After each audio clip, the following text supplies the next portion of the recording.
de ver a nuestros hermanos en la casa del Señor. Ya nos hacían bastante falta, pero gracias a Dios que los ha tenido de su mano y están de pie en el Señor.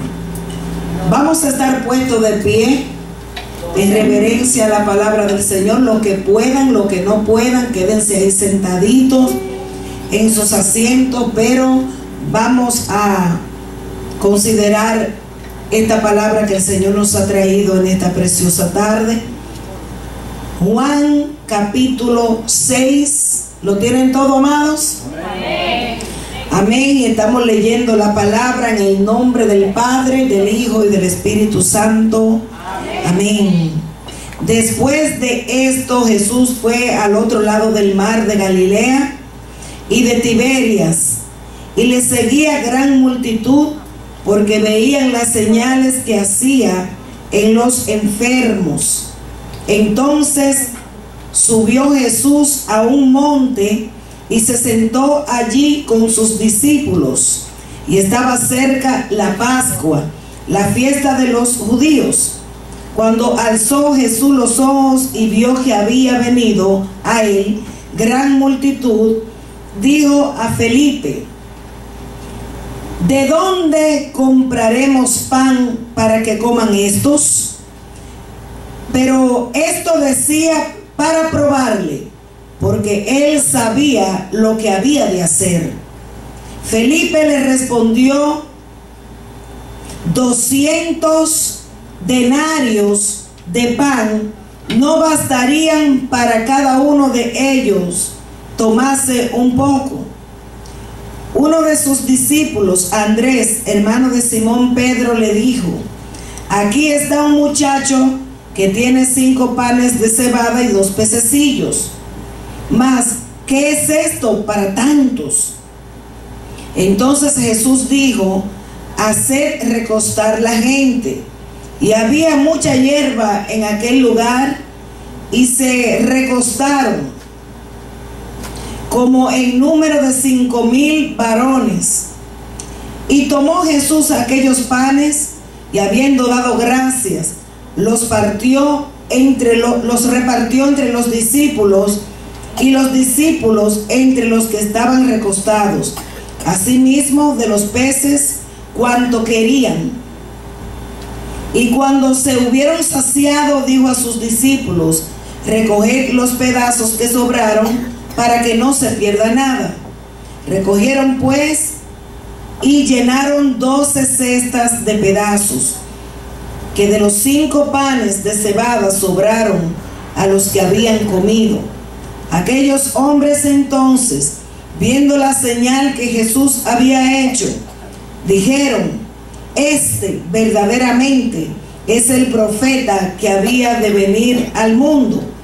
Pero entendiendo Jesús que iban a venir para apoderarse de él y hacerle rey, volvió a retirarse al monte él solo. Padre, te damos las infinitas gracias, Señor eterno, por esta tu santa y poderosa palabra, Dios mío. Esta palabra, Señor amado, llena de poder, de sabiduría. Esta palabra, Dios amado, que es el pan para nuestras vidas, Señor eterno. Te damos gracias por ella, Padre amado. Te pido en esta hora, Padre, que tengas bien usar mi vida para poder disertar tu palabra, Señor amado. Esta palabra, Señor amado, que es el alimento para tu pueblo, para mi vida, Señor amado, y para toda la humanidad, Señor eterno. Te pido, Espíritu Santo, que a través de ella, Padre, tú puedas saciar en este día el hambre espiritual, que tú puedas, Dios mío, también abrir puertas, Padre, para la bendición material de tu pueblo, Señor amado.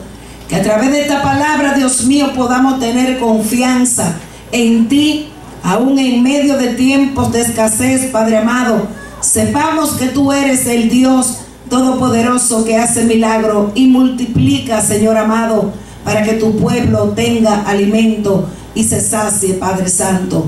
Gracias te damos de antemano, Dios mío, y a ti te entregamos toda la gloria y la honra en el poderoso nombre de Jesús. Amén Amén. Puede tomar asiento, amados hermanos. Hace mucho tiempo que no traía una palabra de los evangelios, pero hoy le ha placido al Señor hablarnos a través del apóstol Juan, apóstol de nuestro Señor Jesucristo. En este tiempo Juan, aleluya, dando una palabra poderosa de mucha revelación para el pueblo del Señor. Y vemos aquí, hermano, que encontramos este mismo suceso repartido en los otros evangelios, pero vemos de que en el evangelio de Juan se desprenden muchas más informaciones que de los otros evangelios de sus compañeros, como lo fue Mateo, Marcos y Lucas. Estos tres primeros evangelios los conocemos como los evangelios sinópticos, los evangelios que paralelamente nosotros lo vemos y lo contemplamos y vienen siendo casi lo mismo. Ahora bien, el hecho de que sean esos evangelios sinópticos que vienen siendo como repeticiones, nos damos cuenta de que cada uno de los tres primeros expositores de la biografía de Jesús hablaron cosas diferentes. Unos resaltaron más un punto y otros hablaron un poquito en un lenguaje más simple, de acuerdo a la visión que ellos habían recibido del Señor. El hecho de que eran similares los tres primeros evangelios, Mateo, Lucas y Marcos, vemos de que el evangelio de Juan viene siendo distinto. Y todas las cosas nosotros sabemos que tiene un porqué, tiene un significado. Sabemos de que el evangelio de Marcos es el evangelio más antiguo de los tres primeros o de los cuatro, pero es el evangelio que sirvió de base para que los otros evangelios también fueran repetidos y escritos. Vuelvo y repito, pero el hecho de que uno hablara de una forma y otra de otra, esto no desincronizaba la armonía del mensaje que ellos querían tratar, sino que cada uno personalmente pudo hacer su biografía, su asignación, de acuerdo a la perspectiva o a la óptica en la cual ellos veían a la persona de Jesús. Amén. Nosotros notamos de que en el cielo hay cosas celestiales que revelan cosas terrenales. Y estos cuatro evangelios, nosotros que hemos estudiado muchas veces en la escuela bíblica y hemos encontrado de que hay cosas muy poderosas en cuanto a los evangelios del Señor Jesucristo. Si en el cielo nosotros vemos de que alrededor del que está sentado en el trono hay cuatro seres vivientes, y estos cuatro seres vivientes poseen características muy interesantes. Vuelvo y repito, porque hay cosas celestiales que revelan cosas terrenales, y así como el profeta Ezequiel pudo tener revelaciones del trono de Dios, así también como Juan, cuando estaba en la isla de Patmos, también pudo ver al que está sentado en el trono, pero también vio cuatro seres vivientes que tenían cuatro caritas, cuatro caras diferentes, y estas cuatro caras se dice que representan a los cuatro evangelios de nuestro Señor Jesucristo. Por esta razón nosotros vemos de que tres de estos evangelios, Mateo, Lucas y Marcos, nos dan un mensaje terrenal, como de aquí de la tierra. Mas notamos un evangelio que es mucho más elevado, porque habla de cosas que trascienden a lo terrenal, que fueron hechas primero que las cosas que nosotros podemos ver.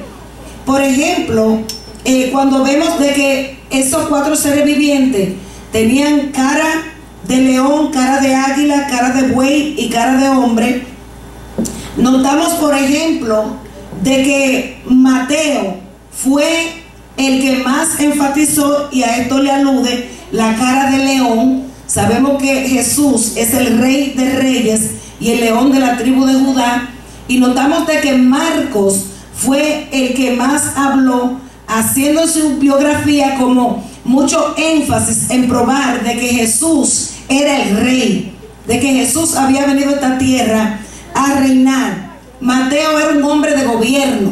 Sabemos que era un hombre que trabajaba recaudando también impuestos, era un hombre de gobierno, y le tocó también en su biografía hablar esta parte de Jesús como Jesús el Rey. Damos gloria al Señor para siempre. Si notamos el primer evangelio de Mateo y vemos que él comienza su biografía hablando de la genealogía de Jesús, que de dónde vino Jesús, de la tribu de Judá, y que Jesús viene de la descendencia de David, siempre probando de que Jesús era el Rey. Pero nosotros vemos de que la cara de buey de estos 4 seres vivientes representan a Marcos. Representa Marcos a Jesús como el siervo. Vemos que Marcos tiene un lenguaje un poco más sencillo, porque así mismo también era su naturaleza. Era un hombre simple, era un hombre sencillo, era un hombre que incluso se desconoce el oficio que él tenía. Y así también cuando nosotros vemos el evangelio según San Marcos, aunque fue el más antiguo, pero nos damos cuenta que es mucho más sencillo que los demás evangelios. Entonces el evangelio de Marcos representa la cara de buey, que habla mucho de Jesús el siervo. Dice, por ejemplo, en su biografía, siempre hablando de las señales de Jesús, y en su nombre tomarán serpientes en sus manos y no le harán daño, y en el nombre de Jesús impondrán las manos sobre los enfermos, etcétera, etcétera. Cosas como muy básicas, cosas más bien como terrenal, porque era un evangelio simple que representa el buey. Siempre Marcos mirando a Jesús como el siervo, el sufrido, y a los que padecen le espera esto, y siempre está hablando del servicio, de Jesús de Nazaret, que vino a dar servicio, que vino a servir, etcétera, etcétera. Pero cuando vemos la cara de hombre, estamos mirando a Lucas, y sabemos que Lucas era doctor en lo secular, era médico. Y en el evangelio de Lucas nosotros vemos mucho a Lucas hablando de cosas terrenales también, como por ejemplo enfatizó mucho en el embarazo de María, de cómo Jesús vino, la reunión de Elizabeth y de María, 2 mujeres encintas, 2 mujeres embarazadas.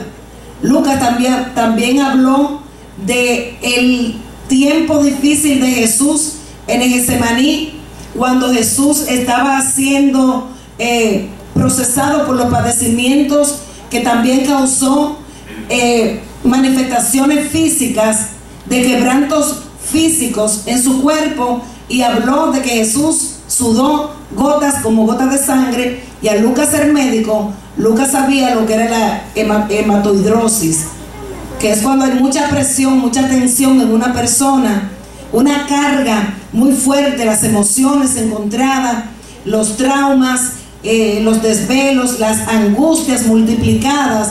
Esto produce de que los vasitos se rompan y por los poros salgan pequeñas gotitas de sudor con pequeñas gotitas de agua. Entonces vemos a Lucas siempre hablando de esa parte que tiene que ver también con cosas terrenales. Esto representa la cara de hombre que tenía uno de esos 4 seres vivientes, revelando estos 4 evangelios. Pero cuando vemos a el águila, la cara de águila, este es el evangelio del cual estamos hablando hoy, el evangelio según San Juan. Este comienza al más allá, y el principio era el verbo, y el verbo era Dios, siempre hablando de altura. ¿Por qué? Porque el águila siempre está en las alturas. El águila nos habla de cielo, nos habla de aire, y así nosotros notamos que el evangelio de Juan fue un evangelio mucho más detallado y habló mucho más de Jesús como esa águila, siempre refiriéndose a las cosas de arriba. De hecho, este mismo Juan, que fue el que escribió el Apocalipsis, también allá a Juan se le dieron revelaciones de las cosas de allá arriba, amén, del que está sentado en el trono, de las cosas que eran, que son y que han de venir, siempre las cosas de allá arriba. ¿Ustedes entienden? Entonces, nosotros mirando todo esto, vemos de que estos 3 primeros evangelios fueron diferentes en su narración, en su asignación que se le dio a cada uno, y es como si a cada uno de ellos el Señor le dio unos espejuelitos diferentes para que vieran a Jesús desde una óptica distinta. Amén. Si leemos hoy aquí en el evangelio según San Juan y nosotros miramos todos los detalles que da Juan, entendemos que también al Juan ser el más joven de los discípulos, siempre los jóvenes como que son más detallistas en decir las cosas. El que es más maduro como que es más certero, más directo, pero el joven a veces busca como resaltar cositas para ser mejor entendido, y así mismo era Juan. De hecho, cuando Juan está narrando cuando aquella mujer María vino y destapó el frasco de alabastro, Juan da mucho más detalles en su narración de ese evento que lo que dieron los otros evangelios, ¿entienden? Pudo ser mucho más enfático en puntos muy importantes y muy relevantes para nosotros conocer más, mucho más de lo que pasó exactamente en ese momento en el cual estaban ungiendo a Jesús en la casa de Simón. Quise dejarle esta parte para que nosotros tengamos un poquito más de entendimiento de los 4 evangelios y sus diferencias. Dijimos que son evangelios como sinópticos, así que usted marque esa palabra y así podrá también enseñarle a otro el por qué los 4 evangelios son diferentes. Damos gloria al Señor. Pero mientras nosotros estábamos aquí hoy escuchando a los hermanos que pasaron aquí adelante, todos estaban hablando cosas poderosas. Cuando yo las escuchaba hablando, todo va relacionado con la palabra que el Señor nos tiene hoy a cada uno de nosotros. Y yo decía, Señor, realmente quisiera de que tú nos sacies, de que tú puedas saciar nuestras necesidades en este día. Sabemos que cada uno de nosotros que estamos aquí hoy, cada uno tenemos necesidades diferentes a las de nuestro hermano. Entonces, conforme a tu necesidad, yo le he pedido al Señor que trate con nosotros en esta palabra que nos ha traído en este día. Leemos aquí comenzando el verso 6, el capítulo 6, que después de esto, dice acá, después de esto, y uno se pregunta, ¿después de qué? ¿Qué pasó? Sabemos que en el tiempo en el cual el hermano Juan, vamos a llamarle el hermano Juan, está escribiendo esto, antes de esto habían pasado cosas en la vida del Señor Jesucristo. Sabemos de que Jesús siempre fue perseguido por los doctores de la ley, por los